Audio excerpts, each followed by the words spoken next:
সময় শয়তানের কাজই হলো উল্টা কাম করা, আল্লাহ যা করেছে তার উল্টা করা। আল্লাহ তাআলা বললেন উসজুদু লিআদামা, আদমরে বানাইয়া সবাইকে বললেন আদমরে সেজদা দাও। ফাসাজাদু, সবাই সেজদা করলো। সবাই মানে কারা কোন তো? মাশাআল্লাহ। ইল্লা ইবলিস, মিস্টার ইবলিস সেজদা দিল না। আল্লাহ জিজ্ঞেস করলেন তুমি সেজদা দিলে না কেন? শয়তান তখন আর্গুমেন্ট পেশ করলো। সে বলল আনা খায়রুম মিনহু খালাকতানি মিন নার ওয়া খালাকতাহু মিন তিন, আমি ওর থেকে অনেক ভালো। ওরে বানাইছো মাটি দিয়ে, আমারে বানাইছো আগুন দিয়া। আগুন হলো ঊর্ধ্বমুখী, মাটি হলো নিম্নগতি সম্পন্ন। সুতরাং ঊর্ধ্বমুখী কোন জিনিসকে নিম্নমুখী জিনিসের কাছে আত্মসমর্পণ করতে বলা, সেজদা দিতে বলা মোস্ট আনসাইন্টিফিক। কত বড় শয়তান! শয়তান জানে না যে আগুনের শক্তি কম, মাটির চাইতে আগুনের শক্তি একেবারেই কম। সব থেকে শক্তি বেশি মাটি। আগুন হচ্ছে সংহারক আর মাটি হচ্ছে উৎপাদনশীল। এই মাটির তলায় আর একটা জগৎ আছে, পানির তলায় আছে আর একটা জগৎ। আলহামদুলিল্লাহ রব্বিল আলামিন। এই যে রব্বিল আলামিন বলা হয়, আলম হচ্ছে এক বচন, আলামিন হচ্ছে বহু বচন। আল্লাহ শুধু ইহকাল আর পরকাল, ইহজগৎ আর পরজগতের মালিক নন, বহুমাত্রিক জগতের মালিক তিনি। সেই জগৎগুলি আমরা চিনি না। অবশ্য সময় হলে আরেকদিন এ ব্যাপারে বলবো ইনশাআল্লাহ। মাটির তলায় কি জগৎ, সাগরের তলায় কি জগৎ, ও বোঝে নাই। ও তো শয়তান, ও এরকম বলে বসলো। আল্লাহ তাআলা বললেন ইন্নাকা রাজিম, তুই মরদুদ, আমার হুকুমের অবাধ্য হয়েছিস, বেরিয়ে যা, তোর জীবনের সমস্ত ইবাদত আমি পণ্ড করে দিলাম। শয়তান বলল আল্লাহ তাআলা, আমার ইবাদত গুলি আদমের কারণেই পণ্ড হলো, তাই এতদিন কষ্ট করে ইবাদত করলাম, এর বিনিময় কিছু দেবে না? আল্লাহ কয় চাইস কি? কয় আমার 3 দফা দাবি। কি কি? 1 নম্বর, যে আদমের কারণে আমার সব শেষ হইল, শয়তান হয়ে গেলাম, এই আদম বাঁচবে কয়দিন? আল্লাহ তাআলা বললেন এরা তো কিয়ামত পর্যন্ত সন্তানেরা থাকবে। শয়তান বলল এই আদম সন্তানকে প্রতারণা করার জন্য আমাকেও কিয়ামত পর্যন্ত হায়াত দিতে হবে। আল্লাহ তাআলা বললেন মঞ্জুর। শয়তান বলল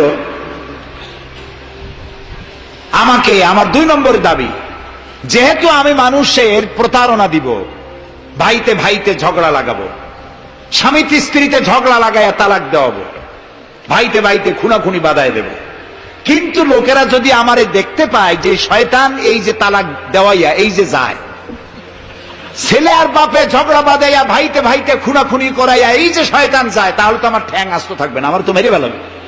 সুতরাং আমাকে আন্ডারগ্রাউন্ড ওয়ার্ক করতে দিতে হবে, আমি শয়তানি করব, কিন্তু আমারে কেউ দেখবে না। আল্লাহ কয় মঞ্জুর। শয়তান কয় লাস্টলি এন্ড ফাইনালি 3 নম্বরের দাবি, আমি করব সারা জীবন তোমার বিরোধিতা। আর মজার ব্যাপার, রিজিকের মালিক তুমি, তুমি যদি আমারে আর আমার অনুসারীদেরকে খাবার না দাও তা আমি তো ওয়ার্কার পাবো না, এই জন্য আমারে খাইতে দেওয়া লাগবে, আমার ওয়ার্কারদেরকেও খাইতে দিতে হবে। আল্লাহ বললেন মঞ্জুর। শয়তান বলল হায় আল্লাহ তাআলা, এবার তোমার জাহান্নামের সংখ্যা বাড়াইতে পারো, আমি তোমার সমস্ত বান্দাগুলি সব জাহান্নামকে ভর্তি করে দেবো। এই কোরআন শরীফে আছে। আল্লাহ তাআলা ফেরেশতাদের বললেন, ফেরেশতারা শুনছে শয়তানি কইল কি? আল্লাহ রাব্বুল আলামিন বলেন আমার ফেরেশতারা, আমার আদম সন্তানের, আমার বান্দারা যদি একটি শয়তানের প্রতারণায় পড়ে একটি যদি গুনাহ কাজ করার নিয়ত করে, কাজটা করে নাই, শুধু নিয়ত করেছে, ইচ্ছা করেছে, আমলনামায় কোনো গুনাহ লিখবে না। গুনাহটা যখন করে ফেলবে, একটি গুনার বদলে শুধু একটাই গুনাহ লিখবে।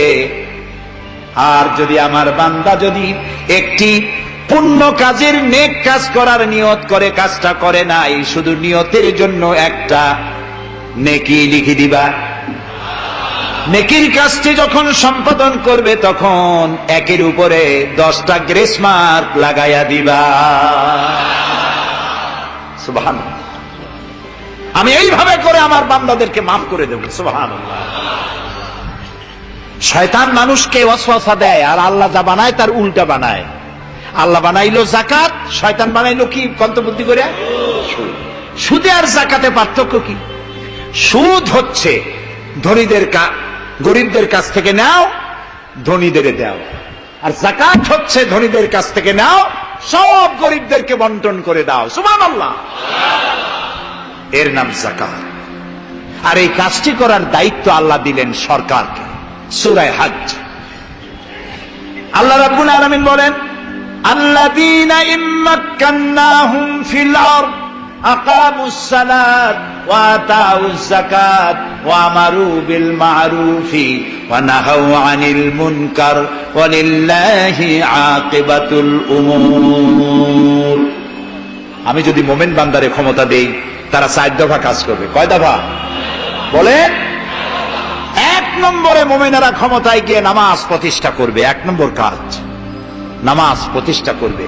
ক্ষমতায় গিয়ে তারা অর্ডার করবে, বেলা 1টার সময় সমস্ত কোর্ট কাছারি আদালত শিক্ষা প্রতিষ্ঠান কল কারখানা সব বন্ধ হবে আধা ঘন্টার জন্য। জোহরের নামাজ আর দুপুরের খানার বিরতি। নামাজ শেষ, আবার কাজ করতে আসো।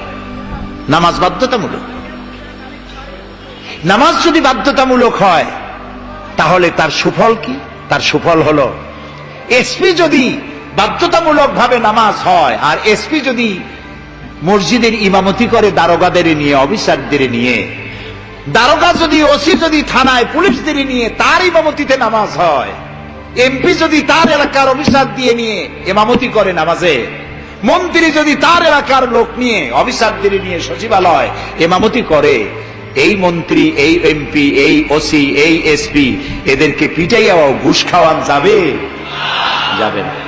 যে বিশ্ববিদ্যালয়ের ভাইস চ্যান্সেলর নামাজ বাধ্যতামূলক হওয়ার কারণে মসজিদের ইমামতি করবেন, শিক্ষক, শিক্ষয়িত্রী, ছাত্র, ছাত্রী 5 ওয়াক্ত নামাজ যে বিশ্ববিদ্যালয় জামাতে আদায় করবে, ওরা কি মাস্তান, গুন্ডা, সাদাবাজ হবে?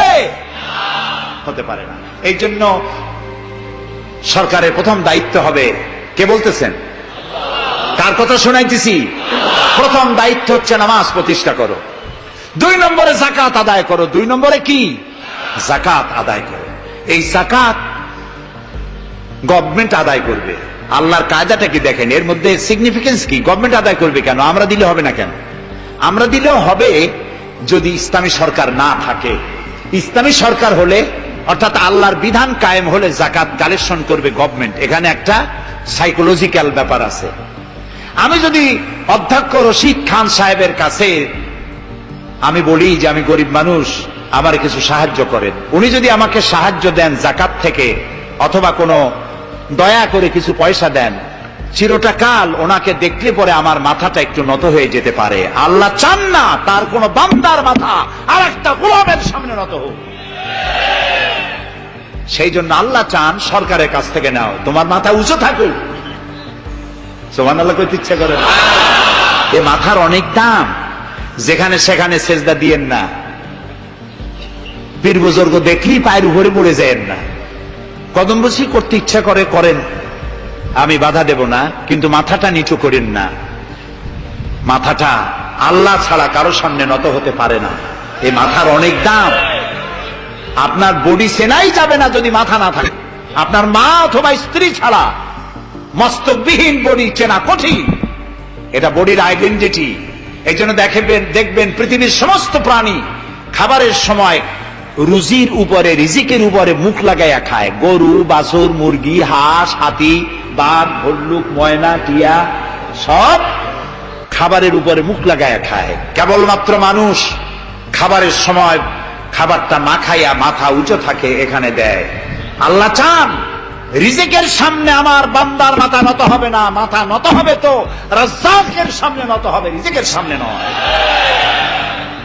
সুতরাং গভর্নমেন্টের কাছ থেকে নাও, তাহলে তোমার মর্যাদা ঠিক থাকবে, কোনো ব্যক্তির কাছ থেকে নয়। গভর্নমেন্ট কালেকশন করবে, গভর্নমেন্ট বিতরণ করবে। এরপরে দারিদ্র বিমোচন ইসলামের সব থেকে বড় প্রোগ্রাম, দারিদ্র বিমোচন করা। কারণ কি? কারণ হলো আমার রাসূল বলেছেন, কাদাল ফাকরু আইয়াকুনা কুফরা। দারিদ্র মানুষকে কুহুরির মধ্যে ঠেলে দেয়। তার নামাজ রোজা থাকে না, আল্লাহ রসুল থাকে না, দরিদ্রের ধর্ম একখানা রুটি, সে তখন পূর্ণিমার চাঁদকে রুটির মতো দেখে। আছে না একটা কবিতা এরকম, পূর্ণিমার চাঁদ যেন ঝলসানো রুটি, তখন তার ধর্ম হয়ে যায় এটা। এই জন্য রসুল্লাহ বলেছেন কাদাল ফাকরু আইয়াকুনা কুফরা। রসুল্লাহর একটা ব্যাংক ছিল, সেই ব্যাংকের নাম ছিল বাইতুল মাল। এই বাইতুল মাল ব্যাংক যেদিন তিনি এর ইনগুরাল সেশন, উদ্বোধনী দিন, আমাদের ব্যাংকগুলি উদ্বোধন করার সময় কত শামিয়ানা, গেট, তোরণ ইত্যাদি করা হয়। রসুল্লাহর ব্যাংক উদ্বোধন করা হলো মসজিদে নববীর ভিতরে, খেজুর গাছের খুঁটি আর খেজুর গাছ, উটের পশম, খেজুর গাছের পাতার মাটি, এই দিয়া ছাদ। উপরে যদি বৃষ্টি হয় আধা ঘন্টা, নিচে বৃষ্টি পড়ে 1.5 ঘন্টা, পাতার ট্যাপ ট্যাপানি। এরকম একটা মসজিদের ভেতরে বসে রসুল্লাহ ব্যাংক উদ্বোধন করলেন আর বললেন, বুখারীর হাদিস, মান তারাকা দায়নান আও দিয়ান ফালাইয়া। আমার রাষ্ট্রের ভিতরে কোন মানুষ যদি ঋণগ্রস্ত অবস্থায় মারা যায় আর তার ঋণ পরিশোধের অর্থ যদি না থাকে, তাহলে তার ঋণ পরিশোধের দায়িত্ব আর তার বিবি বাল বাচ্চা প্রতিপালনের দায়িত্ব আমি মুহাম্মদ আমার কাঁধের উপরে নিয়ে নিলাম। দারিদ্র বিমোচনের জন্য নবী করিম সাল্লাল্লাহু আলাইহি ওয়াসাল্লাম মানুষকে কাজ দিয়েছেন, ভিক্ষা কম দিয়েছেন। কেউ চাইলে, রসুলের আদত মুবারক ছিল, কেউ কিছু চাইলে পকেটে হাত দিতেন, থাকলে দিতেন। জীবনে একদিনের জন্য কাউকে না বলেন নাই। বলেছেন কিছু নাই, বলতেন আজকে দিতে পারলাম না, তুমি আবার এসো, দেব না, এরকম কথা জীবনে একবারও বলেন নাই। সুবহানাল্লাহ। শুধু দিয়েছেন, কিছু নেন নাই। আল্লাহ, সারা জীবন মানুষের কষ্ট বুকের উপরে ধারণ করেছেন, কাউকে কষ্ট দেননি। ক্ষুধার্ত মানুষের দুয়ারে দুয়ারে গেছেন, নিজে ক্ষুধায় কষ্ট করেছেন। হযরত আবু বকর ওমর মসজিদে নববীর ভেতরে বসে অসময় বসে আছেন। রাসূলুল্লাহ দিনের বেলায় জিজ্ঞেস করলেন, তোমরা এই অসময় এখানে কেন? তারা বললেন, আমরা ক্ষুধার্ত, 2-3 দিন কিছু খাই না। রাসূলুল্লাহ বললেন, আমারও তো একই অবস্থা, চলো। 3 জন বেরিয়ে গেলেন। মসজিদে নববীর পাশেই ছিল হযরত আবু আইয়ুব আনসারী রাদিয়াল্লাহু তাআলা আনহুর বাড়ি। আমি 1973 সনে স্বাধীন বাংলাদেশের প্রথম হজ আমি করেছিলাম। 4733 টাকা ছিল বিমানের ভাড়া। তখন মসজিদে নববীর পাশেই ছিল আবু আইয়ুব আনসারী রাদিয়াল্লাহু তাআলা আনহুর বাড়ি। সেই বাড়িতে গেলাম, ওইখানে একটা বাক্সের ভিতরে, একটা গ্লাসের বাক্সের ভিতরে ছিল রসুলের ব্যবহার করা তরবারি, তীর আর ধনুক।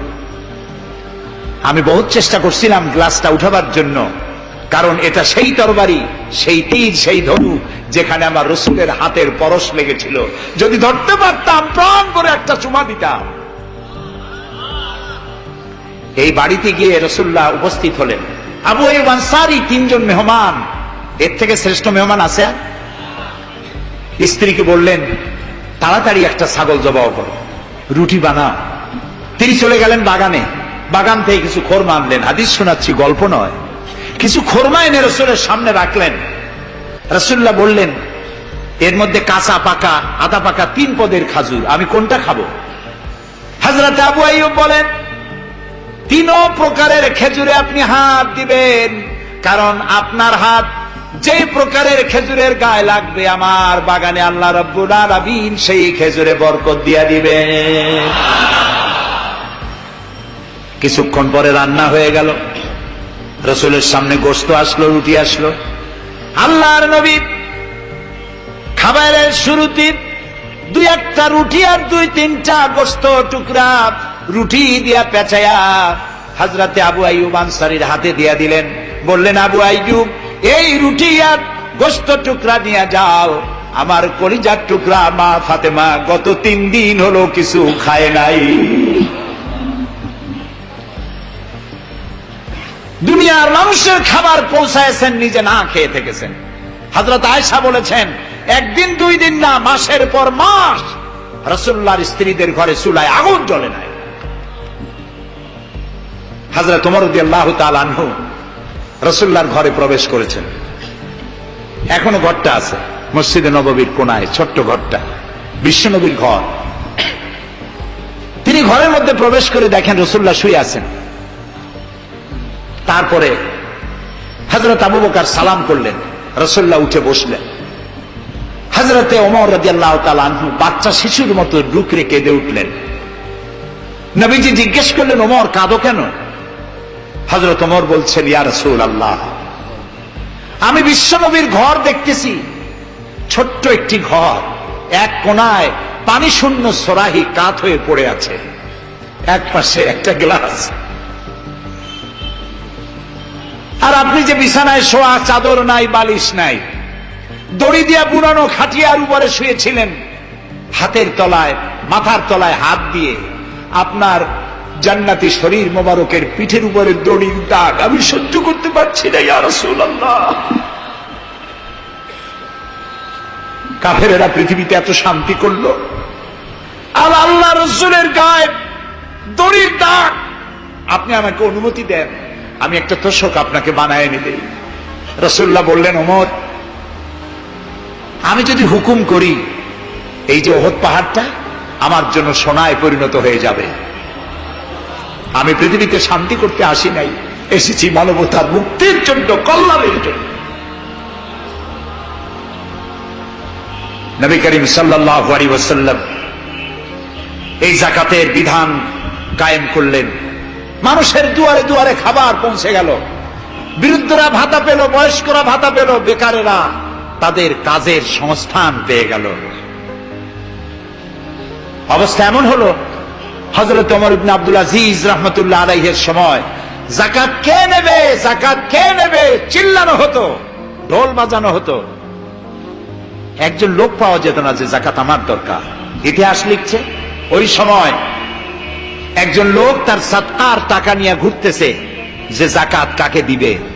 3 দিন হলো যাকাত নেওয়ার মতো একটা লোক পেল না। অবশেষে ক্লান্ত হয়ে মরুদ্যানের মধ্যে বসে আছে। কিছু সময় পর দেখলো যে একটা লোক, ধুলায় ধূসরিত চেহারা, তিনি এসেছেন, হাতে একটা বড় টোপলা। এই লোকটি বলল, পথিক, সালাম আলাইকুম, আমি 3 দিন ঘুরলাম এই দেশে, একটা মানুষ পেল না যাকে আমি সাদকার টাকা, যাকাতের টাকা দিতে পারি। আপনাকে মনে হচ্ছে গরিব মানুষ, জামা কাপড় ময়লা, আপনি আমার এই টাকাগুলি নিয়ে আমাকে উদ্ধার করুন। লোকটি বলছে, তোমার মাথা ঠিক আছে কিনা আমি জানি না, তুমি কি মনে করছো যে আমার এই বস্তার মধ্যে ছেঁড়া খাতা?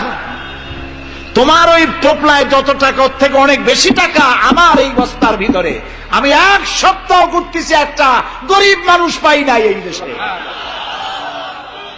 এটি হলো যাকাতের কল্যাণময়তা, যাকাত ভিত্তিক অর্থ ব্যবস্থার কল্যাণময়তা। যারাই যাকাত দেয় না, অর্থকে সঞ্চিত করে, সোনা এবং রূপাকে সঞ্চয় করে, তাদের সম্পর্কে আল্লাহ কি বলছেন?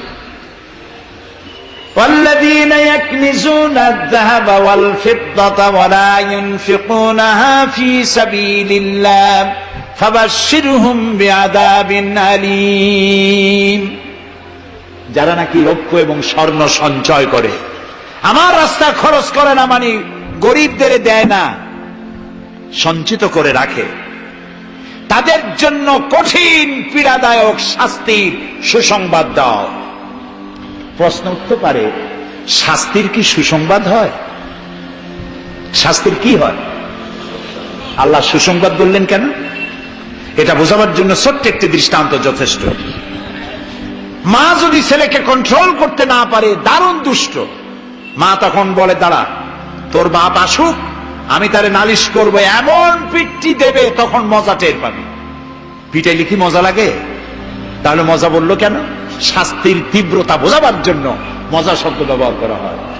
এটা কোরআনে কারীমের বাগধারা। আল্লাহ তাআলা বলছেন, তীব্র শাস্তির সুসংবাদ দাও। স্বর্ণ আর রৌপ্য জমা করে রেখেছ, যাকাত দাওনি। বহু মহিলার অসংখ্য সোনা রূপা আছে, যাকাত দেন না। কবে কালে ভদ্র একটা বিয়ে আসবে, সেই বিবাহে সজ্জিত হয়ে যাবেন, সারা বছরে যাকাত দিলেন না, এতগুলি সোনা আটকায় রাখলেন কেন? আল্লাহ চান না টাকা পয়সা পুঞ্জীভূত হয়ে থাকুক। কোরআন শুধু নামাজ রোজা নয়, দেখুন না আল্লাহ কি বলছেন। আল্লাহ বলছেন, কায়লা ইয়াকুনা দুলাতাম বাইনাল আগনিয়াই মিনকুম। আল্লাহ বলছেন, তোমাদের কিছু সংখ্যক ধনীদের মধ্যে তোমাদের সম্পদগুলি পুঞ্জীভূত হয়ে যাক, এটা আমি চাই না। এটা যাকাত, ফিতরা, সাদকা এককালীন দানের মাধ্যমে গোটা জাতির মধ্যে পৌঁছে যাক, তাহলে মানুষের উপকার হবে। সুতরাং 7.5 তোলা নিচ পর্যন্ত যাকাত আপনার না দিলে চলবে। যখন 7.5 তোলা হবে তখনই যাকাত শুরু হবে। যত বেশি হয় গোড়া থেকে শুরু করে সবটা দিতে হবে। 52 তোলা রূপা হলে যাকাত দিতে হবে। এই যাকাতের টাকা না দিয়ে যারা জমা করে রাখেন, শাস্তিটা কি হবে শোনেন। আল্লাহ শাস্তির ধরনও বলছেন, ইয়াউমা ইউহমা আলাইহা ফি নারে জাহান্নাম ফাতুকওয়া বিহা জিবাহুম ওয়া জুনুবুহুম ওয়া যুহুরুহুম হাযা মা কানাজতুম লিআনফুসিকুম তাকনিজুন। এমন একদিন আসবে যখন এই স্বর্ণ আর রৌপ্যকে জাহান্নামের আগুন দিয়ে জ্বালায়া সিল বানানো হবে, আর এই সিলগুলি তোমার কপালে, তোমার পার্শ্বদেশে, তোমার পৃষ্ঠদেশে সিল মারা হবে জাহান্নামের আগুন দিয়ে, আর বলা হবে হাযা মা কানাজতুম লিআনফুসিকুম, এই হলো তোমার সেই সব সঞ্চিত সম্পদ যা তুমি সঞ্চয় করে রেখেছিল, আল্লাহর রাস্তায় খরচ করো নাই।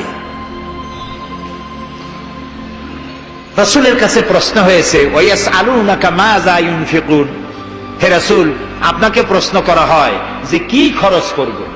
আল্লাহ তাআলা বলছেন কুলিল আফওয়া, বলুন প্রয়োজনের অতিরিক্ত জিনিস আল্লাহর রাস্তায় খরচ করে দাও।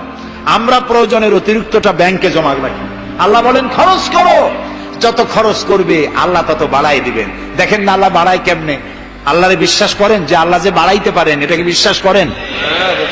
এটি তো ইমানের প্রশ্ন। কেউ যদি জবাব দিতে ব্যর্থ হন তাহলে তো কুলক্ষণ। আল্লাহ কি সম্পদ কমানো আর বাড়ানোর মালিক কে? ইয়ামহাকুহুল্লাহুর রিবা ওয়া ইউরবিস সাদাকাত। আল্লাহ তাআলা বলছেন আমি সুদকে ধ্বংস করি আর সাদকাকে বৃদ্ধি করি। হালালে বরকত হয়, হারামে বরকত হয় না। আজ গোটা পৃথিবীতে, শুধু বাংলাদেশে নয়, গোটা বিশ্বে ওয়ার্ল্ড ব্যাংকের দৃষ্টিতে ইসলামী ব্যাংক পৃথিবীতে সব থেকে সফল ব্যাংক। তাও আলহামদুলিল্লাহ কব না। কেন? কারণ হালালে বরকত হয়, হারামে বরকত হবে না। আচ্ছা, কুত্তায় বাচ্চা দেয় কয়টা কম তো? ওর তো ফ্যামিলি প্ল্যানিং নাই, জনমের মতো হয়। এই কুত্তাগুলি যদি সব বাঁচত তাহলে বরিশাল দিয়ে হাঁটতে পারতেন? কুত্তার জ্বালায় হাঁটতেই পারতেন না। গরুতে, গাভীতে বাছুর দেয় কয়টা বছরে? একটা, মাত্র একটা। আর মুসলমানেরা গরু যা জন্মের খাওয়া খায়, তারপরেও কুত্তা বেশি না গরু বেশি? এই কারণে যেহেতু গরু হালাল তাই গরুতে বরকত, কুত্তা হারাম তাই বরকত নাই। ইসলামী ব্যাংক শুধু ব্যাংকিং সেক্টরেই কাজ করে না, জাতির কল্যাণমূলক বহু সংখ্যক কাজ তারা করে থাকে।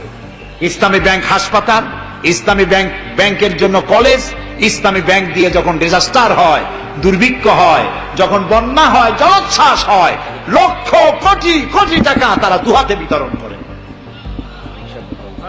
হ্যাঁ, অনেক প্রকল্প আছে। মেধাবী ছাত্র, গরিব ছাত্রদেরকে স্টাইপেন্ড দেয়, বিধবা নারীদেরকে কি বলে ওকে সেলাই করে, সেলাই মেশিন দেয়। যাকাত আর একটু বলি, আপনারা বিরক্ত হন না তো? যাকাত আমরা কি করি? বছরে একদিন শাড়ি আর লুঙ্গি কিনে প্রদর্শন করি, এক্সিবিশন। অমুক সাহেব যাকাত দেবেন, আপনারা আসবেন। দলে দলে ফকিররা আসলো, একটা লুঙ্গি আর শাড়ি নিতে গিয়ে পদপিষ্ট হয়ে 5টা 10টা মারা গেল। হয় নাই বাংলাদেশে? এই প্রদর্শনী, এক্সিবিশনের কোনো মানে নাই। যাকাত নিতে তোমার বাড়ি কেন লোক আসবে? তুমি যাকাতের টাকা তার হকদারের কাছে পৌঁছাইয়া দিবা।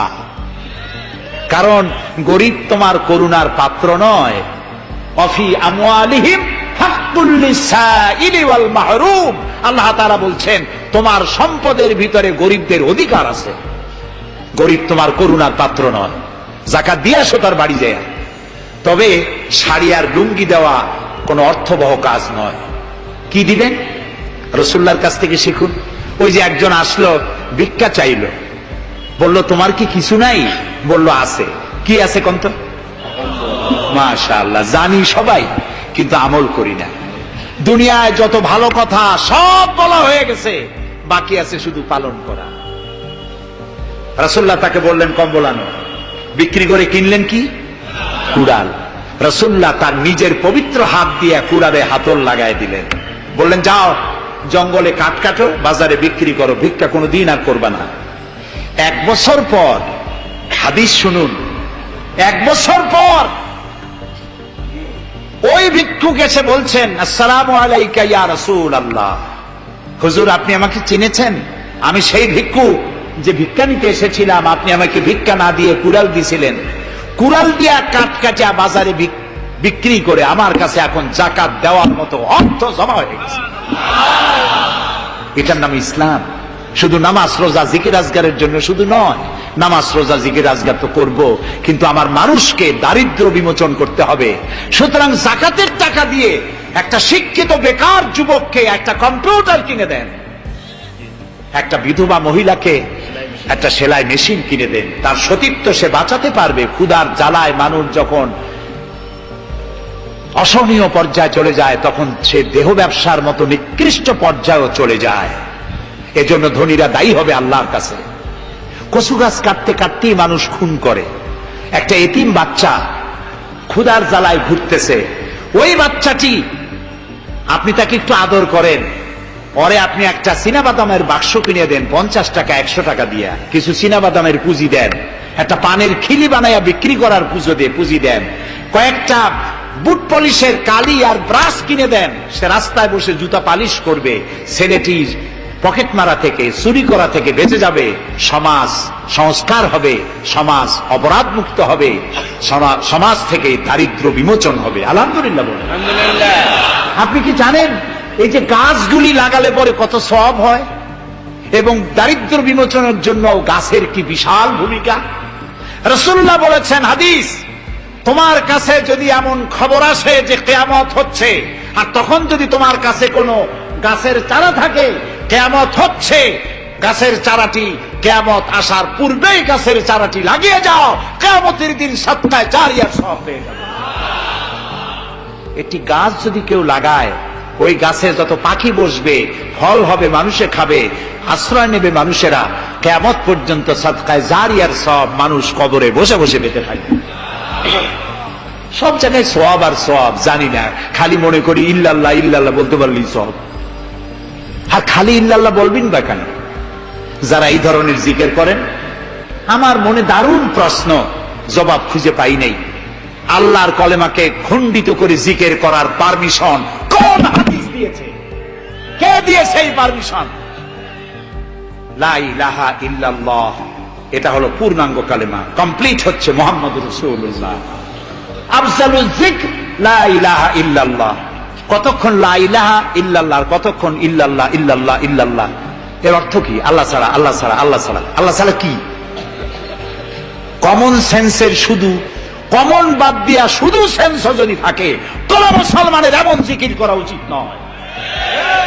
তবে common sense is very uncommon. দুর্ভাগ্য জাতি। প্রিয় ভাই সব, দারিদ্র বিমোচনের জন্য আল্লাহ তাআলা এসব ব্যবস্থা করে রেখেছেন। কাজ করে খাও, আয় থেকে দায় শোধ করো। আপনার পুকুর কেটে চতুর্দিকে পুকুরের কান্দায় পেঁপে গাছ লাগান, কলা গাছ লাগান, হাঁস পালেন, হাঁসগুলি পানিতে সাঁতার কাটবে, ভেতরে মাছ থাকবে, হাঁসের পায়খানা খেয়ে মাছ বড় হবে, হাঁস বড় হয়ে ডিম দেবে, এই ডিম বিক্রি করবেন, মুরগি বিক্রি করবেন, পেঁপে বিক্রি করবেন, কলা বিক্রি করবেন। মানুষের কাছে হাত পাতার চাইতে নিকৃষ্ট কাজ আর নাই। রাসূলুল্লাহ বলেছেন আল্লাহর কাছে এই রকমের হাতের চাইতে এই রকমের হাতের মর্যাদা বেশি। এইটার নাম কি? চাওয়া। বলেন এইটার নাম কি? এইটার নাম আল্লাহর কাছে এইটার কোনো দাম নাই, কোনো দাম নাই। আল্লাহর কাছে দাম এইটা। এই জন্য যারা শ্রমিকদের সম্পর্কে আমার রাসূল বলেছেন আল কাসিবু হাবিবুল্লাহ, যারা সহজে উপার্জন করে খায় ওরা আল্লাহর বন্ধু। আপনারা শ্রমিক না, সেই জন্য সুবহানাল্লাহ কইতে পারলেন না। আলহামদুলিল্লাহ বলে। রাসূলুল্লাহর হাদিস শোনাচ্ছি, আমি গাজী কালু চম্পাবতীর পুঁথি শোনাচ্ছি না। আল কাসিব হাবিবুল্লাহ, যে ব্যক্তি স্বহস্তে উপার্জন করে খায় সে আল্লাহর বন্ধু। এখন যদি কোন রিকশাওয়ালা, কুলি মজুর, ঠেলাওয়ালা যদি মনে করে আল্লাহর বন্ধু যখন হইছি নামাজ রোজা দিয়ে করবো কি, এটি কিন্তু ঠিক নয়। আল্লাহর বন্ধু হওয়ার জন্য নামাজ রোজা অত্যন্ত জরুরি। আর আপনি যে কষ্ট করে খাচ্ছেন, আপনার পয়সা হালাল। যে ব্যক্তি রিকশা চালায়, 2.5 মনে বস্তা মাথায় করে স্টিমারে উঠায়, ওর চাইতে হালাল পয়সা কারো নাই। মাথার ঘাম পায়ে ফেলে উপার্জন করছে।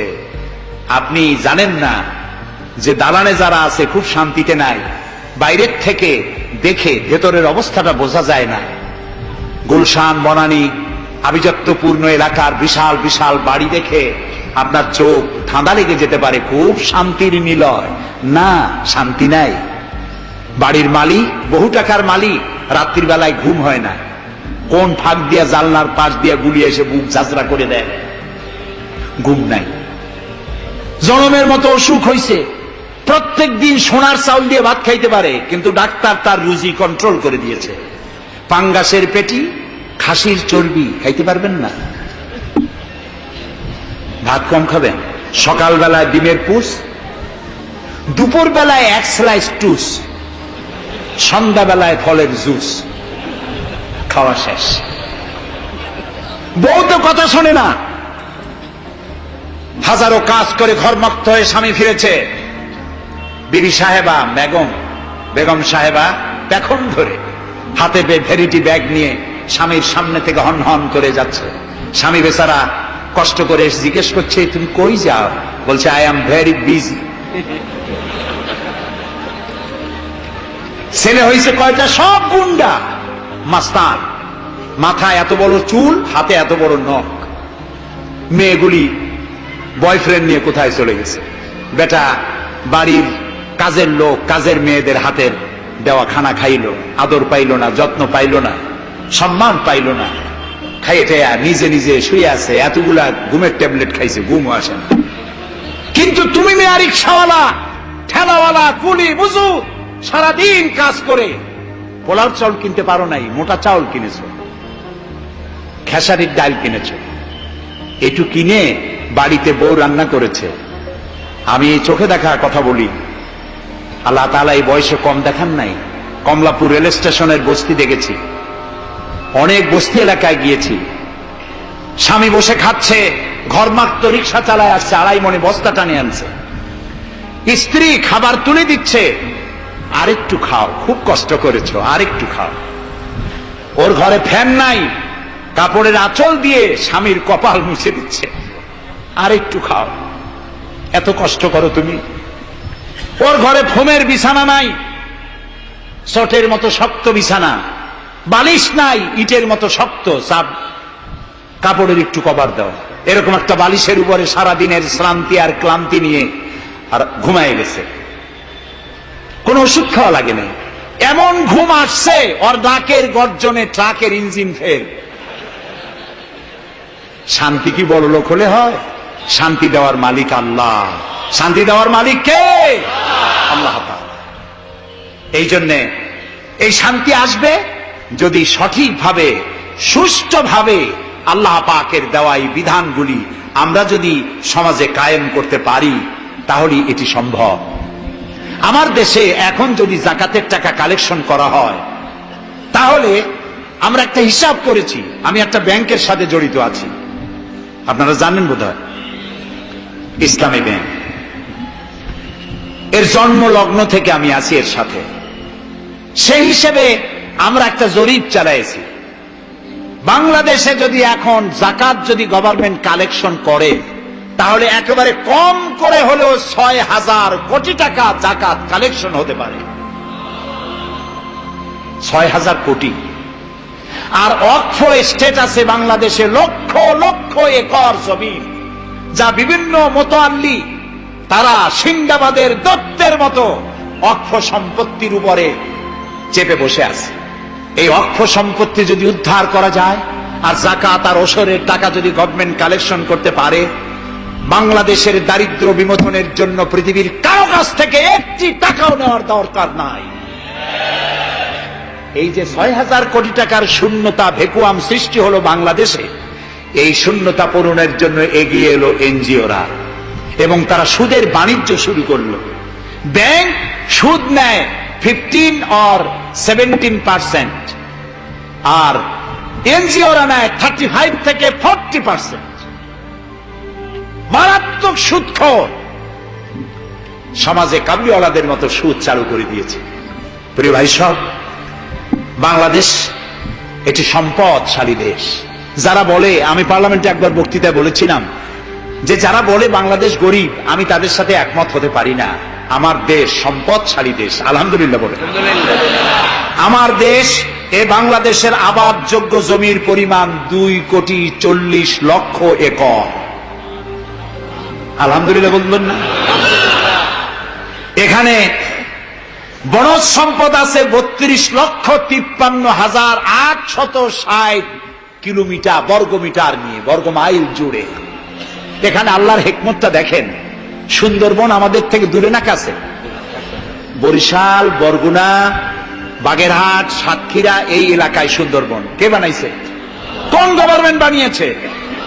কেন আজ অন্য জায়গায় বানানো হলো না কেন? উত্তরবঙ্গে বানাইলো না কেন? কারণ আমাদের বঙ্গোপসাগর হলো সাইক্লোন জোন, এখান থেকেই ঘূর্ণিঝড়ের উৎপত্তি হয়। সাইক্লোন জোন 240, 80, 300 অথবা সহস্র মাইল স্পিডে বা 500 মাইল স্পিডে ঝোড়ো হওয়া প্রবাহিত হওয়ার জন্য ঘূর্ণিঝড় প্রস্তুতি দেয়। আবহাওয়া বার্তা দিয়ে তা শোনানো হয়। উপকূলীয় এলাকায় যদি আল্লাহ তাআলা সুন্দরবন তৈরি না করতেন, তাহলে সমুদ্রের ঘূর্ণিঝড়ের প্রথম ধাক্কায় কুয়াকাটা, পটুয়াখালী, বরগুনা, সাতক্ষীরা, পিরোজপুর, বাগেরহাট, বরিশাল প্রথম ধাক্কায় উড়ে চলে যেত। আল্লাহ তাআলা কি দয়া, সুন্দরবন বানাই দিয়ে প্রোটেক্টেড করেছেন। তাও আমরা সুবহানাল্লাহ বলবো না। এই সুন্দরবন রক্ষার জন্য গভর্নমেন্ট পাহারাদার লাগিয়েছে, কিন্তু পাহারাদারেরা নিজেরাই রক্ষকরা হইছে ভক্ষক, জন্মের খাওয়া খাইতেছে। আল্লাহ দেখলেন যে এরা তো এই ধরনের মানুষ খুব বেকায়দা, সেই জন্য আল্লাহ তাআলা নিজেও কিছু পাহারার ব্যবস্থা করলেন। সেই পাহারাদার কে? Royal Bengal tiger. যদি সামনে পড়েন 10 কোটি টাকা ঘুষ দেবেন, এই কথা শুনলেও আপনারে ছাড়বে না। যাতে বংশানুক্রমে পৃথিবীর মানুষ, দেশের মানুষ এগুলি ভোগ দখল করতে পারে, আল্লাহ সেই জন্য পাহারাদার রেখে দিয়েছেন। সুবহানাল্লাহ। আমার দেশে রয়েছে পানি সম্পদ। বাংলাদেশে ছোট বড় 250টি নদ নদী আছে, যেগুলির দৈর্ঘ্য 3,200 বর্গ মাইল। আছে পানি সম্পদ, আছে পশু সম্পদ, আছে মৎস্য সম্পদ, সর্বোপরি আছে এই বাংলাদেশের 14 কোটি মানুষের 28 কোটি হাত। এই হাতগুলি যদি ভিক্ষুকের হাত না হয়ে কর্মীর হাত হয়ে যায়, তাহলে আমাদের দেশ গরিব থাকতে পারে না। আমার দেশের সম্পদের অভাব নাই, যথেষ্ট সম্পদ আছে, শুধুমাত্র ইকুয়াল ডিস্ট্রিবিউশন নাই। সৎ এবং যোগ্য নেতৃত্বের অভাবে এই চরম দুরবস্থার সৃষ্টি হয়েছে। আরো হয়েছে রাজনৈতিক প্রতিহিংসার কারণে। তা না হলে আমরা পৃথিবীর মধ্যে দাঁড়ায় যেতাম। যুদ্ধ বিধ্বস্ত জাপান কোথা থেকে কোথায় গেল? উত্তর কোরিয়া আমেরিকাকে চ্যালেঞ্জ করছে।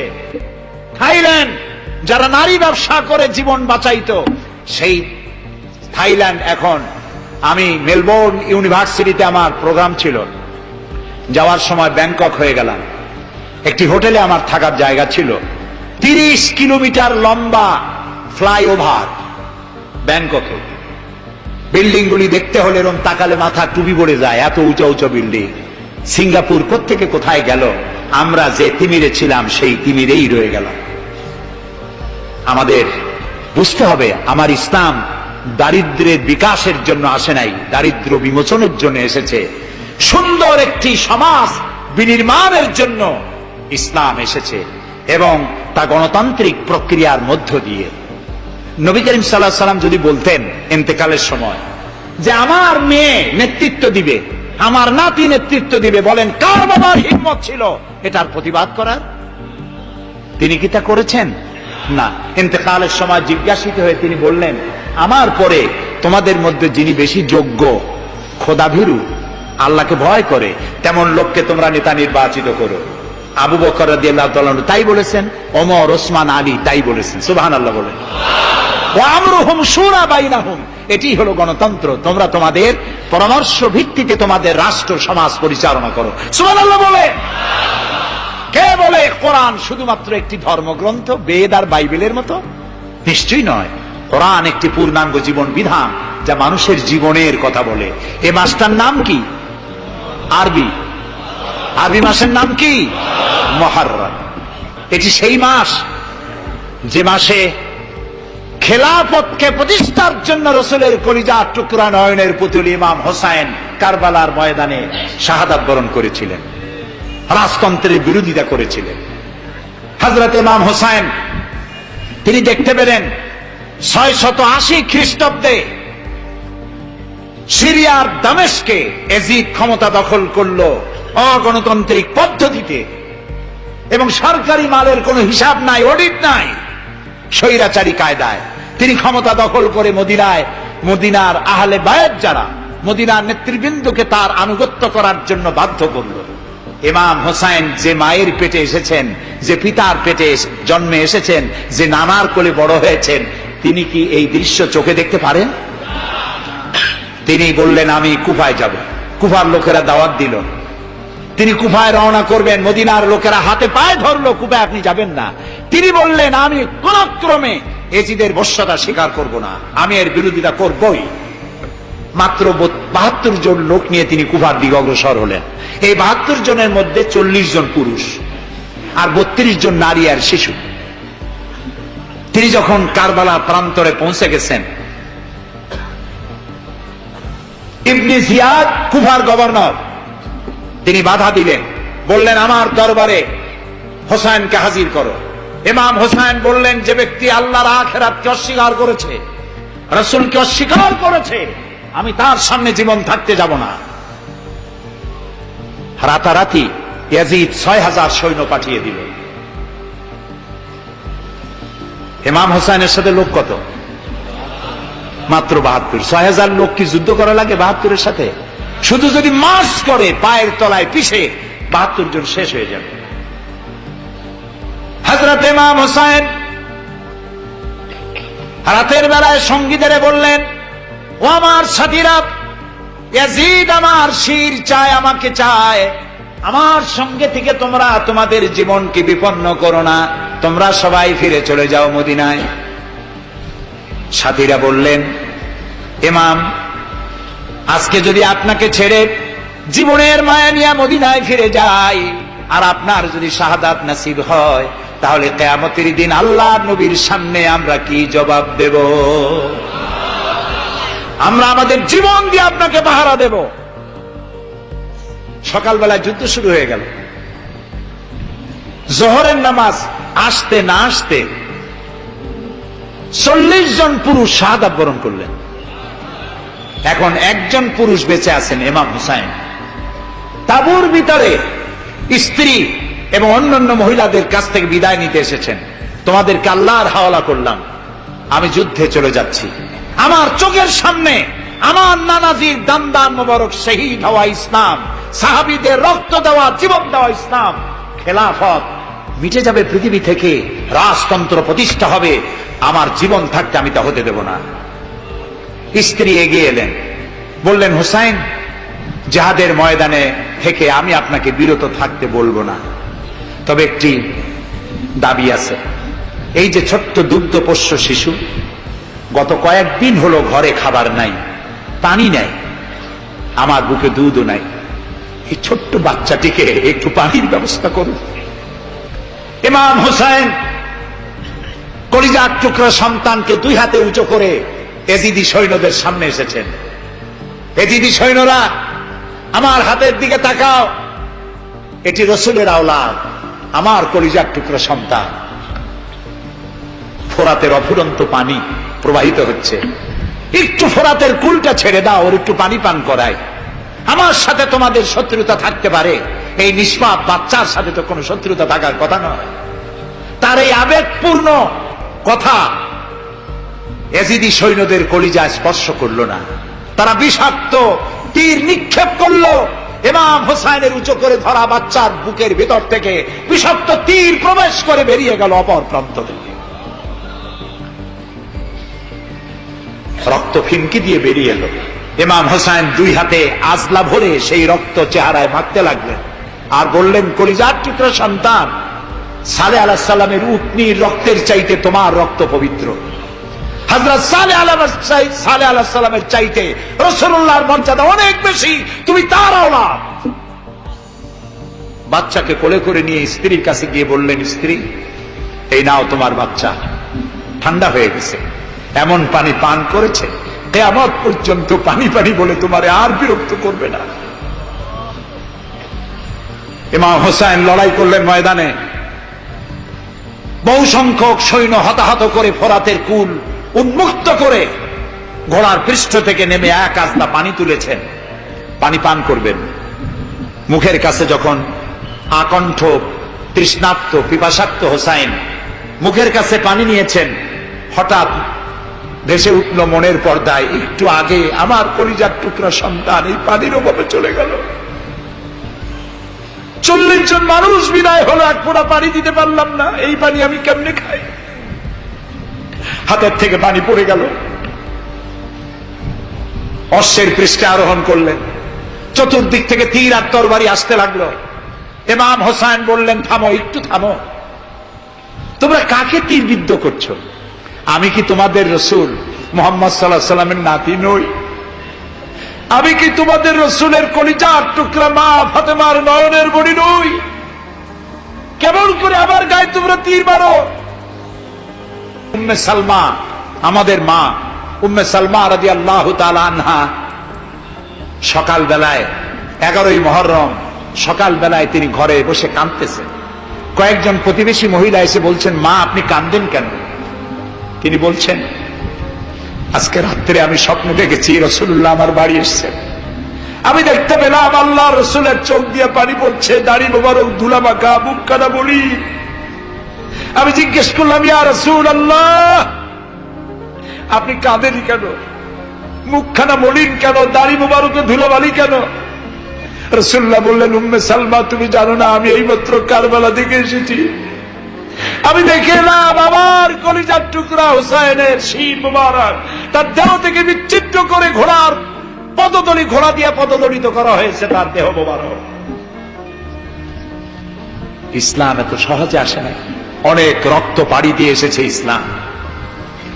হযরতে হোসাইনের মস্তক মুবারক ইয়াজিদি সৈন্যরা একটা প্লেটে করে নিয়ে কুফার গভর্নর ইবনে জিয়াদের সামনে রেখেছে। ইবনে জিয়াদ চেয়ারে বসা, সিংহাসনে বসা। ইমাম হোসাইনের মস্তক মুবারক তার পায়ের কাছে রেখেছে। কলঙ্কিত ইতিহাস, কি করে আমি শুনাই আপনাদেরকে? ইবনে জিয়াদ চেয়ারে বসে পায়ের কাছে রাখা ইমাম হোসাইনের ঠোঁটের উপরে লাঠি দিয়ে নাড়তেছে। হযরত যায়েদ রাদিয়াল্লাহু তাআলা আনহু 80 বছর বয়স। তিনি বলছেন, ইবনে জিয়াদ, এতক্ষণ যা করেছো মুখ বুজে সহ্য করেছি, কিন্তু এখন যেটা তুমি করতেছো পায়ের কাছে কার ব্যথা? তুমি যে ঠোঁটের উপরে লাঠি দিয়ে নাড়তেছো, আমি যায়েদ, আমি দেখেছি রাসূলুল্লাহ 1000 বার এই মুখের উপরে চুমা খেয়েছে। তোমার বেয়াদবি বন্ধ করো। প্রিয় ভাই সব, রাজতন্ত্র নয়, পরামর্শ ভিত্তিক সমাজ ব্যবস্থা প্রতিষ্ঠার জন্য আল্লাহ তাআলা ইসলাম দিয়েছেন, দ্বীন দিয়েছেন।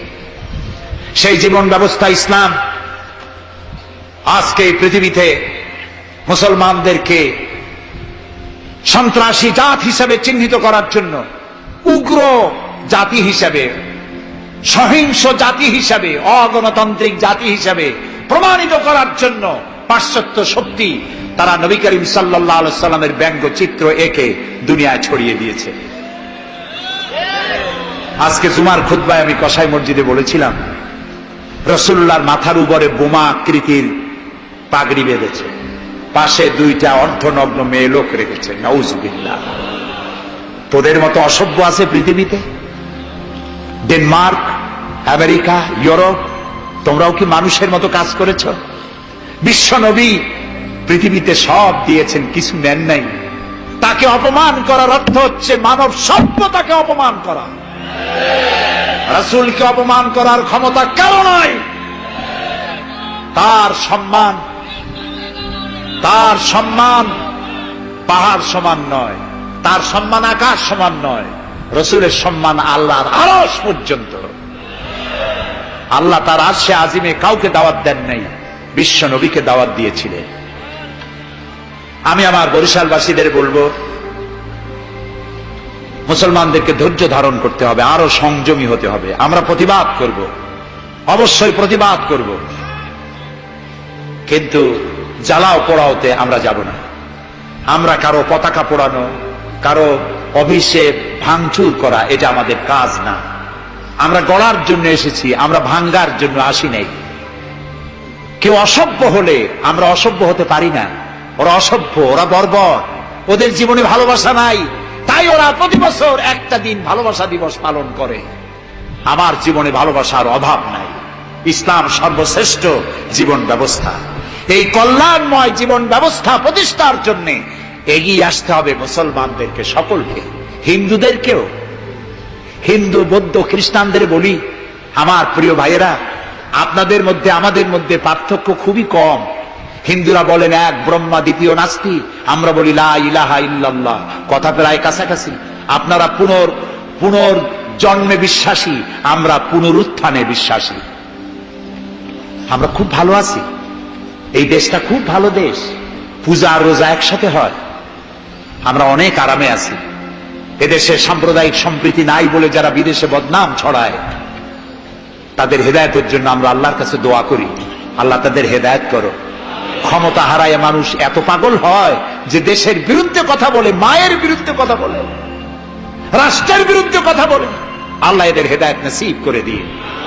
প্রিয় ভাই সব, আমার হিন্দু ভাইয়েরা, অমুসলিম ভাইরা যারা আসছেন, আমি তাদেরকে বলবো, এই কোরআন শুধু মুসলমানদের জন্য নয়। আপনার ইসলাম কবুল করা লাগবে না। আমি ইউরোপ, আমেরিকা, অস্ট্রেলিয়া, আফ্রিকায় যখন অমুসলিমদের মধ্যে বক্তৃতা করি, তখন বলি আপনাদের মুসলমান হওয়া লাগবে না। যে ধর্মে আছে সে ধর্মে থেকেই যদি কোরআন বর্ণিত আইন যদি মানেন, আপনি শান্তি পাবেন দুনিয়ায়, শান্তি পাবেন আখিরাতে। পরকালেও শান্তি পাবেন কিনা আল্লাহ ভালো জানেন, তবে দুনিয়ার শান্তি তো পাবেনই। কোরআনের আইন সকলের জন্য প্রযোজ্য। প্রিয় ভাই সব, আমি এখন মুনাজাতের দিকে আগাবো। ইসলামের ব্যাখ্যা দিচ্ছিলাম, ইন্নাদ-দীনা ইনদাল্লাহিল ইসলাম। ইসলামের চাইতে কল্যাণময় জীবন ব্যবস্থা পৃথিবীতে আর নাই। বলেন সুবহানাল্লাহ। আমি মুনাজাতের দিকে যাচ্ছি, আর মুনাজাতের আদব হলো বসা। এই রাস্তা জুড়ে যত মানুষ দাঁড়ানো আছেন, সব মানুষ বসুন। গতকাল বলেছিলাম, মুনাজাতের কথা শুনে দুই একজন হাঁটে, এটি কিন্তু বেয়াদবির পর্যায়ে পড়ে। আদবের খেলা। মানুষের হাতে যেমন ক্যামেরা থাকে, ফেরেশতার হাতে ক্যামেরা আছে না? তা আপনি মুনাজাতের কথা শুনে যদি হাঁটেন, আপনি তো বেয়াদবের খাতায় নাম লেখালেন। এমন হতভাগ্য কারো হওয়া উচিত না। মুনাজাত হয় কার কাছে? সেই আল্লাহরে ভয় করেন, জায়গায় বসেন এবং মুনাজাতে শরীক হন। মুসলমানদের বড় দুর্দিন যাচ্ছে, এত বড় দুর্দিন। আমি ছোট্ট মানুষ, আমার জ্ঞান সীমিত, আমার ইলেম কালাম সীমিত, আমার দৃষ্টিভঙ্গি সীমিত। এই সীমিত দৃষ্টিভঙ্গি দিয়ে, আমার পড়াশোনা অবজারভেশনের মধ্য দিয়ে আমি যেটা বুঝতে পারি, বর্তমান পৃথিবীতে মুসলমানেরা যে বিরাট ষড়যন্ত্র আর বিপদের মুখোমুখি হয়েছে, পৃথিবীতে কোনো কালে এত ষড়যন্ত্র, এত বহুমুখী ষড়যন্ত্র আর কোনদিন হয়েছে বলে আমার জানা নেই। এই ষড়যন্ত্র থেকে বাঁচার জন্য দোয়া করতে হবে কার কাছে? কার কাছে? তিনিই পারবেন আমাদেরকে কল্যাণ দিতে। এই জন্যে মা বোনেরা যারা এসেছেন, মা বোনদেরকে বলবো, আপনাদেরকে ইসলাম সর্বাধিক সুযোগ দিয়েছে, আপনাদের অধিকার দিয়েছে। লেখাপড়া করতে পারবেন, চাকরি করতে পারবেন, রাজনীতি করতে পারবেন, আপনারা সমাজনীতি করতে পারবেন, আপনারা যুদ্ধেও যেতে পারবেন, সব পারবেন। তবে আপনার শালীনতা, আপনার সম্ভ্রম, আপনার সতীত্ব, আপনার পর্দা আপনাকে বজায় রাখতে হবে। এ কাজটুকুনের মধ্য দিয়ে নারীর অধিকার প্রতিষ্ঠিত হবে। সেজন্য আমি মা বোনদেরকে বলবো, আসুন ইসলামকে জানি, ইসলামকে বুঝি। ইসলামের সাথে নিজেদেরকে সম্পৃক্ত করি। এটি শুধুমাত্র নামাজ রোজা হজ জাকাতের ধর্ম নয়, নামাজ রোজা হজ জাকাত সহ অর্থনীতি, সমাজনীতি, রাষ্ট্রনীতি সবকিছুর সমন্বয় একটা জীবনের স্কিম, একটি পরিকল্পনা যা দিয়েছেন আল্লাহ তাআলা। সুবহানাল্লাহ বলি।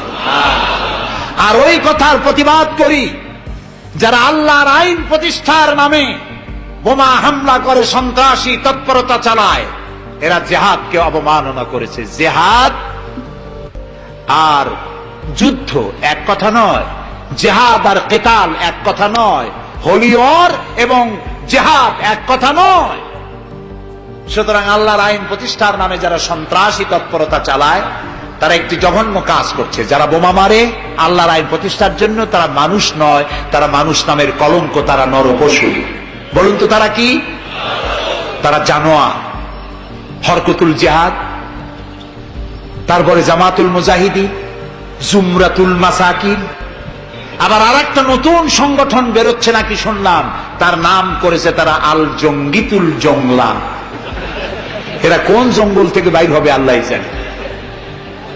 আপনারা যদি এদের ধরতে পারেন, এদেরকে থানায় সোপর্দ করবেন। আপনি যদি জানতে পারেন, আপনার ছেলের রুম আপনার পরিদর্শন করা উচিত। আপনার ছেলের পড়ার রুমের টেবিলের ড্রয়ারে কি আছে, বালিশের তলে কি আছে, বেডের নিচে কি আছে, সেসব বইপত্র আপনার দেখা উচিত। অর্ধ পড়ুয়া, লেখাপড়া জানে না, মা বাপ থেকে বিচ্ছিন্ন করে এইসব ছেলেপেলেদেরকে ওরা ট্রেনিং দেয়। একটা বিচারপতি মারতে পারলেই বেহেশতে যাবা তাড়াতাড়ি, একটা আইনজীবী মারতে পারলে বেহেশতে যাবা, বোমা মারো বেহেশতে যাও। বলেন নাউজুবিল্লাহ। আমাদের দেশে ইসলাম এসেছে বড় বড় আলেম আর বড় বড় আল্লাহর ওলিদের মাধ্যমে ইসলাম এসেছে। তারা কি বোমাবাজি করেছেন? তারা কি সন্ত্রাসী তৎপরতা করেছেন? না। ওই জায়গায় দেখেন হযরত খানজাহান আলী রহমতুল্লাহ আলাইহির কবর আছে না? কোথায়? বাগেরহাটে। খালি কুমির দেখেন না, ইতিহাস দেখেন। তিনি এসে, মানুষের খাবার পানি ছিল না, বড় বড় দিঘি কেটেছেন। এই ছিল তাদের কাজ। দিঘি কেটেছেন, পুকুর করেছেন, রাস্তা করেছেন, মসজিদ করেছেন। হযরত শাহজালাল রহমতুল্লাহ আলাইহ গৌর গোবিন্দের বিরুদ্ধে যুদ্ধ করা লাগে নাই, শুধু আযান দিয়েছেন। আর তাদের মূর্তিগুলির কম্পন শুরু হলো। গৌর গোবিন্দ দৌড়াইয়া পলাইয়াও কুল পায় নাই, বিনা যুদ্ধেই দখল হয়ে গেছে সিলেট। সুবহানাল্লাহ। তারা প্রতিবাদ মুখর ছিলেন। হযরতে মুজাদ্দেদ আল ফিসানি রহমতুল্লাহ আলাইহ সম্রাট আকবরের বিরুদ্ধে প্রতিবাদ করেছেন, জেল খেটেছেন, সমাজ সংস্কার করেছেন। এ ছিল অলিউল্লাহদের কাজ। আমাদের দেশে শর্ষিনার পীর, ফুরফুরার পীর, জৌনপুরের পীর, চরমোনাইর মরহুম পীর হযরত মাওলানা ইসহাক সাহেব রহমতুল্লাহ আলাইহ পীরের মতো পীর ছিলেন। আমি ছাত্র জীবনে তার অনেক ওয়াজ শুনেছি। কান্দা মানুষ পাগল হয়ে যেত। গাছেরটা তলারটা দুটো খাওয়ার অভ্যাস ছিল না। তিনি মানুষকে ব্যঙ্গ করেন নাই, কারো বিরুদ্ধে উল্টাপাল্টা ফতোয়া দেন নাই। আমার কাছে ইসলাম, কারো কাছে ইসলাম নাই, এই বাজে কথা তিনি জীবনেও বলেন না। আমরা তাকে সম্মান করি। এই সব বড় বড় ওলিউল্লাহ আর আলেমরা এদেশে ইসলাম প্রচার করেছে, সন্ত্রাসের মধ্য দিয়ে নয়, ভালোবাসা দিয়া, উন্নয়নমূলক কাজ করে, মাদ্রাসা, মসজিদ, এতিমখানা প্রতিষ্ঠা করে করেছে। সুতরাং এই সন্ত্রাসী তৎপরতা যারা চালায় তারা মানুষ নয়, তারা জানোয়ার, তারা পশু। এদেরকে ধরিয়ে দিন, পুলিশকে ধরিয়ে দিন। আমরা সরকারের শুকরিয়া আদায় করি। আলহামদুলিল্লাহ, বর্তমান সরকার এদের নেটওয়ার্ক ভেঙে চুরমার করে দিয়েছে। বাকি আছে দুই শয়তান। এই দুই শয়তান আজ হোক কাল হোক ধরা পড়বেই ইনশাআল্লাহ। ইনশাআল্লাহ বলেন। এবং এদের দৃষ্টান্তমূলক প্রচন্ড শাস্তি হবে ইনশাআল্লাহ। যারা আমাদের দেশকে বদনাম করেছে, বাংলাদেশ পৃথিবীর দ্বিতীয় বৃহত্তম মুসলিম দেশ, গণতান্ত্রিক দেশ, এই দেশকে অন্যের পরাধীনতা থেকে আমাদের দেশকে আমাদের বাঁচাতে হবে। এই জন্য আলেম ওলামাদেরকে চিন্তা করতে হবে, ভাবতে হবে আগামীতে যেন এই দেশ কোন দেশের তাবেদার গোলাম রাষ্ট্রে পরিণত না হয়ে যায়। কারা এটা করতে পারে? কারা ক্ষমতা এলে আলেমদেরকে গ্রেফতার করবে? কারা ক্ষমতা এলে মাদ্রাসা বন্ধ করে দেবে? কারা ক্ষমতা এলে শাইখুল হাদিসকে দড়ি দিয়ে বাঁধে বরিশাল জেলখানায় ঢুকাইয়া চোরের সাথে রাখবে? ওদেরকে চিনতে হবে, ওদেরকে চিনতে হবে। আর ঐক্যবদ্ধভাবে যারা আলেমদের পক্ষে, মাদ্রাসার পক্ষে, যারা আলেমদেরকে অসম্মান করে না, আলেমদেরকে মর্যাদা দেয়, তাদের সাথে থাকুন। এই দেশের সমস্ত মাদ্রাসাগুলি ফাজেলকে ডিগ্রির মান, কামেলকে মাস্টার্সের মান দেওয়া হবে ইনশাআল্লাহ। কওমি মাদ্রাসাগুলোকে স্বীকৃতি দেওয়া হবে ইনশাআল্লাহ। আমার দেশে ইসলাম প্রচারিত হয়েছে দুটি শিক্ষা ব্যবস্থার মধ্য দিয়ে, আলিয়া এবং কওমি। আমরা কোনোটাকে ঘৃণা করি না, দুটোই। আমি পল্টনে বক্তৃতায় বলেছিলাম, কেউ যদি আমাকে জিজ্ঞেস করে আপনার দুটি চোখের মধ্যে কোনটা আপনার প্রিয়, আমি পাল্টা প্রশ্ন করতে চাই, আপনি বলুন আপনার কাছে কোনটা প্রিয়? আপনার কাছে যদি দুটোই প্রিয় হয়, আমার কাছেও দুটোই প্রিয়। আলিয়াও প্রিয়, আমার চোখের মতো কওমি মাদ্রাসাও আমার প্রিয়। এই মাদ্রাসাগুলি এখানে আছে বলে ইসলাম আছে, মাদ্রাসা থাকবে না, ইসলাম থাকবে না। সুতরাং মাদ্রাসা হচ্ছে ইসলামের লালন কেন্দ্র। মসজিদও থাকবে না, মসজিদে যেতে হলে তো মাদ্রাসা লাগবে। নামাজ শিখবা কোথায়, আল্লাহরে চিনবা কোথায়? এই জন্য সব থেকে বেশি জরুরি হলো মাদ্রাসা। সেই মাদ্রাসার তারা শত্রু, তাই 252টা মাদ্রাসা যারা বন্ধ করেছিল, এখন তারা আবার বলে ক্ষমতায় যেতে পারলে সংবিধানের 5ম সংশোধনী বাতিল করবে। 5ম সংশোধনী বাতিলের অর্থ কি? 5ম সংশোধনী বাতিলের অর্থ হলো আল্লাহর উপরে, রাষ্ট্রের সমস্ত কাজের উৎস আল্লাহর উপর ঈমান এবং অবিচল আস্থা কেটে দিয়ে সেখানে সংবিধানের শিরোনাম থেকে বিসমিল্লাহ কেটে দেওয়া হবে। ধর্মভিত্তিক রাজনীতি নিষিদ্ধ ঘোষণা করা হবে। মুসলমানেরা বেঁচে থাকতে কোন অবস্থাতেই এই শক্তিকে ক্ষমতায় আসতে দেওয়া যায় না। সমস্ত আলেম ওলামা ঐক্যবদ্ধ হতে হবে। কোন মিষ্টি কথায় ভুলে গেলে হবে না। তেলের দাম, দ্রব্য মূল্য বেড়ে গেছে, তাই আমাদেরকে অন্য পথে যেতে হবে। এই পাগলামি করলে নিজের পায়ে নিজে কুড়াল মারা হবে। সুতরাং আল্লাহর দিন, দেশ বাঁচলে আমরা বাঁচবো, স্বাধীনতা থাকলে আমরা থাকবো। দেশের স্বাধীনতা, অস্তিত্ব, অখণ্ডত্ব বাঁচিয়ে রাখার জন্য সর্বোপরি এই যে টুপি মাথায় দিয়ে চলি, মুখে দাড়ি আছে, এই দাড়ি আর টুপিকে টিকিয়ে রাখার জন্য যারা ইসলামকে ভালোবাসে, আলেমদেরকে ভালোবাসে, সম্মান দেয়, মর্যাদা দেয়, উন্নয়নের জোয়ার বয়ে দেয় সারা দেশ জুড়ে, তাদের সাথে ঐক্যবদ্ধ হয়ে কাজ করা আমাদের ইমানের দায়িত্ব। সে দায়িত্ব পালনের তৌফিক আল্লাহ আমাদেরকে দান করুন। বাস, আমরা এখন মোনাজাত করব। মোনাজাতের পরে এশার আজান হবে। এশার নামাজ জামাতে পড়ে আমরা বাড়ি যাব। ঠিক আছে ভাই? গতকাল কিন্তু ঠিক থাকে নাই, আজকে যেন থাকে। তবে অনেকে এশার নামাজ পড়ে এসেছেন, এটাও ঠিক। যারা পড়ে আসেন নাই তারা আমাদের সাথে পড়বেন। নামাজ না থাকলে ইমাম থাকবে না। নামাজ না পড়লে নিজেকে মুসলমান বলে পরিচয় দেওয়া অধিকার নষ্ট হয়ে যায়। জীবনে আর নামাজ ছাড়বো না, এই ওয়াদা কি করা যায়? যাবে?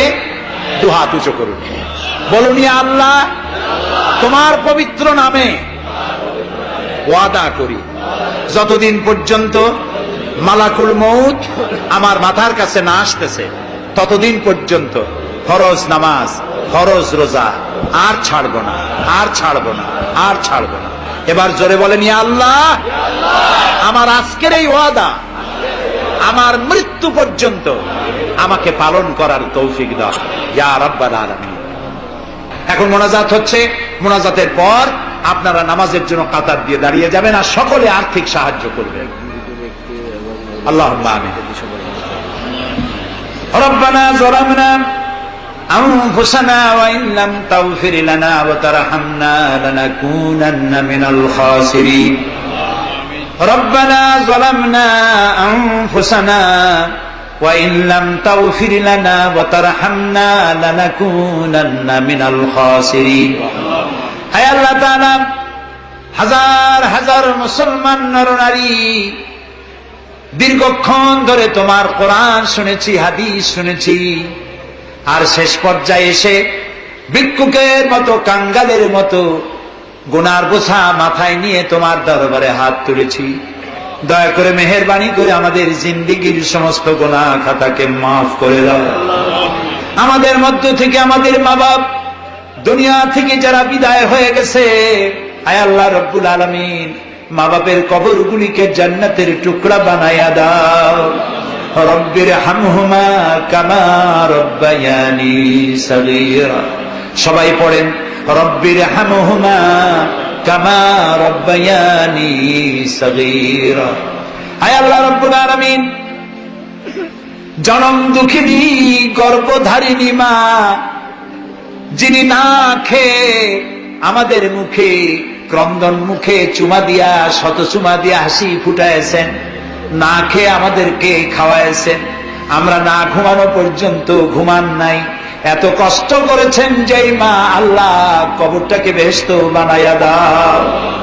বাপজান এত কষ্ট করলেন, বাড়ি ঘর বানাইয়া দিয়া খালি হাতে বিদায় হয়ে গেছেন, কোন হালতে আছে জানি না, আল্লাহ আকবার কবরটাকে বেহেশত বানাইয়া দাও। আমাদের মা বাপ যাদের বৃদ্ধ হয়ে গেছেন, রব্বুল আলামিন বিছানায় পড়ায়া পরনির্ভর করে মারবা না। আল্লাহ তাআলা স্বনির্ভর থাকাকালীন নিজে নিজে টয়লেটে যেতে পারেন, নিজের খাবার নিজে খেতে পারেন, দাঁড়াইয়া নামাজ পড়তে পারেন, নিজের কাপড় নিজে পরতে পারেন। এই অবস্থায় সুস্থ অবস্থায় ইমানের সাথে উঠাইয়া নিয়েও বিছানায় ভালাইয়া রাইগো না। রব্বুল আলামিন, সারা জীবন আমরা গুনাহ করেছি, এত গুনাহ করেছি, তোমার আকাশের দিকে তাকাইয়া কথা বলতে লজ্জা করে, শরমে মাথা নিচু হয়ে যায়। আল্লাহ, যত গুনাহ করছি, নাফরমানি করেছি, আর তুমি শুধু মেহেরবানি করেছো। তুমি যদি আমাদের গোপন গুনাহগুলি জাহির করে দিতে, যৌবনকালের গুনাহ, জীবনের গুনাহ যদি সমাজের লোকেরা জানতো, স্ত্রী পুত্ররা জানতো, সম্মান দিত না। আল্লাহ তাআলা কিয়ামতের দিন লক্ষ কোটি মানুষের সামনে আমাদের গোপন গুনাহগুলি জাহির করে দিয়ে আমাদেরকে শরম দিও না। আয় আল্লাহ তাআলা, তোমার নবী বলেছেন 3000 বছর ধরে তুমি জাহান্নামের আগুন উত্তপ্ত করেছো। আল্লাহ তাআলা চৈত্র মাসের দ্বীপ্রহারের রোদ সহ্য হয় না। আল্লাহ তাআলা জাহান্নামের আগুন আমরা সইতে পারবো না। জাহান্নামের আগুন আমাদের জন্য আল্লাহ তুমি হারাম বানায়া দাও। আল্লাহুম্মা আজিরনা মিনান নার। সবাই পড়েন আল্লাহুম্মা আজিরনা মিনান নার, আল্লাহুম্মা আজিরনা মিনান নার। আয় আল্লাহ তাআলা, তামাম পৃথিবীতে মুসলমানেরা আজ বড় বিপদে, মুসলমানদের কেউ দেখার নাই। ইরাকের আল গরিব কয়েদখানার ভিতরে মুসলমানদেরকে উলঙ্গ করে তাদের মুখের উপরে কাফেরেরা পেশাব করেছে। গুয়ান্তানামো বে কারাগারের ভিতরে মুসলমানদের বান্দা তাদের সামনে কোরআন শরীফের উপরে পেশাব করেছে। রাসূলুল্লাহর মাথায় বোমা উঠাইয়া দিয়েছে। নগ্ন নারী তার পাশে বসাইয়া ছবি উঠাইছে। বাবু, আমাদের কলজা চলে যায় বাবু। আল্লাহ নর পশুদের হেদায়েত দাও। আল্লাহ পরাশক্তির নামধারী তথাকথিত সভ্যতাকে আল্লাহ তুমি হেদায়েত দিয়ে দাও। ওদের নসিবে যদি হেদায়েত না থাকে, তুমি তো আমাদের সেই আল্লাহ যে আল্লাহ নমরুদকে জুতা পেটা করে বিদায় করেছো। তুমি তো সেই আল্লাহ যে ফেরাউনকে চুবাইয়া মারছো। আল্লাহ, এই সভ্যতার দাবিদার গুলি যারা আমার রসুলকে অপমান করতেছে, মুসলমানদেরকে অপমান করছে, কোরআনকে অপমান করছে, ফেরাউনের মতো নমরুদের মতো জুতা মেরে ডুবাইয়া ধ্বংস করে গজব দিয়া বিদায় করে দাও।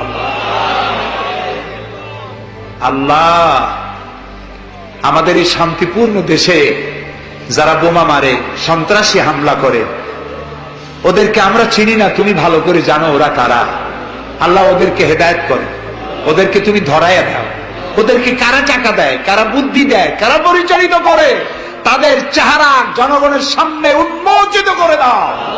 তাদেরকে জনগণের সামনে ন্যাংটা করে দাও। আল্লাহ তাআলা, আমাদের এই সুন্দর দেশটির উপরে তুমি রহমত করো। আল্লাহ, তোমাকে বলবো না কাকে বলবো। পৃথিবীতে যত মুসলমান দেশ তুমি দিয়েছো, প্রত্যেক মুসলমান দেশের পাশে আরো 2-4টা মুসলমান দেশ আছে।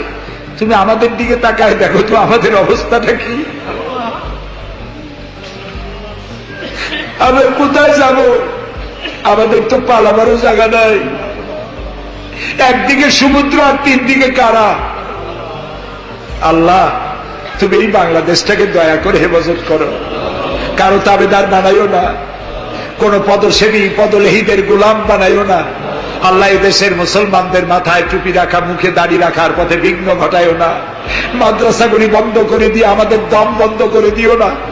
আল্লাহ তাআলা এমন শক্তি ক্ষমতা এনো না যারা ইসলামকে অপমান করবে, আলেমদেরকে অমর্যাদা করবে, এমন লোকদেরকে কিয়ামত পর্যন্ত ক্ষমতা দিও না।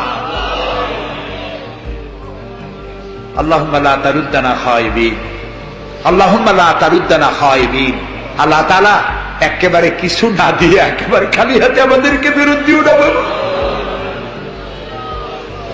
আমি কয়েক সেকেন্ড আপনাদের জন্য ছেড়ে দিলাম। মাথা নিচু করেন, চক্ষু বন্ধ করেন, কেঁদে কেঁদে মনের কথা আল্লাহরে বলেন, দোয়া কবুল হবে ইনশাআল্লাহ। কোরআনের মাহফিল, দোয়া কবুল হবে ইনশাআল্লাহ।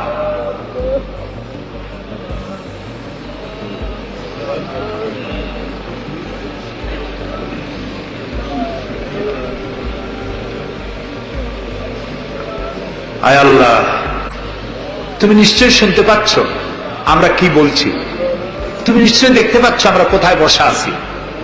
আল্লাহ তাআলা তুমি তাকিয়ে দেখো, তোমার অনেক বান্দীরা তারা বহু কষ্ট করে এসছেন। আল্লাহ তোমার বান্দীদের আরজি পুরা করো, মহিলাদের, মা বোনদের ব্যাধি মাফ করো, যার সন্তান নাই নিঃসন্তানীকে সন্তান দাও, যাদের ছেলে মেয়ে বড় হয়েছে বিয়ে দিতে পারে না বিয়ের ব্যবস্থা করে দাও, রুজি রুটিতে যাদের অভাব অনটন আল্লাহ তাদের ব্যবস্থা করে দাও। আল্লাহ তাআলা আমাদের দেশে যারা নৈরাজ্য সৃষ্টি করতে চায়, অস্থির করতে চায় দেশটাকে, আল্লাহ তাদের হাত থেকে দেশটাকে রক্ষা করো। এই বরিশালের উপরে রহমত নাজিল করো। এখানে যারা ব্যবসা বাণিজ্য করে হালাল ভাবে ব্যবসায় বরকত দাও। এদেশে হিন্দু, মুসলমান, খ্রিস্টান, বৌদ্ধ সাম্প্রদায়িক সম্প্রীতি নিয়ে বসবাস করার তৌফিক দান করে দাও। আলেম ওলামা পীর বুজুর্গদের মধ্যে মহব্বত কায়েম করে দাও। যারা আলেম ওলামাদের মধ্যে বিদ্বেষ সৃষ্টি ছড়ায়, যারা ইসলামী আন্দোলনের বিরুদ্ধে ফতোয়া দিয়া আল্লাহ তাআলা যারা বিঘ্ন ঘটাতে চায়, আল্লাহ দয়া করে তাদেরকেও হেদায়েত করো। অনেকে দোয়া চেয়েছেন, যিনি যেভাবে দোয়া চেয়েছেন তুমি জানো, তার দোয়া পূরণ করো। আল্লাহ তাআলা এই মাহফিলে জনগণকে সাহায্য করার তৌফিক দাও। আল ফারুক সোসাইটিকে কিয়ামত পর্যন্ত কবুল করে নাও।